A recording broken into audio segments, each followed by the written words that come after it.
কারণ রোগীর শরীর হাত পা ঠান্ডা হলে, কিছুই খেতে না পারলে, শরীরে হবে হাজার করতে নষ্ট হলে হাসপাতালে ভর্তি হয়ে চিকিৎসা।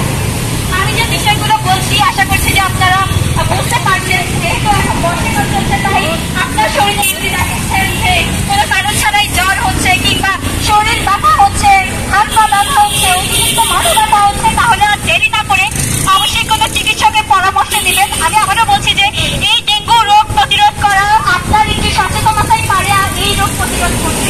আপনি যদি সচেতন হন তবে আপনার বাড়ির আঙিনার আশেপাশে ডেঙ্গু মশা জন্মাতেও পারবে না, এবং আপনি যদি সচেতন হন, যদি মশা জন্মেও যায়, তবে যদি আপনি সঠিক সময়ে চিকিৎসা গ্রহণ করেন তবে এই রোগ প্রতিরোধ করা সম্ভব। তাই সচেতন হন এবং ডেঙ্গু প্রতিরোধে এগিয়ে আসুন।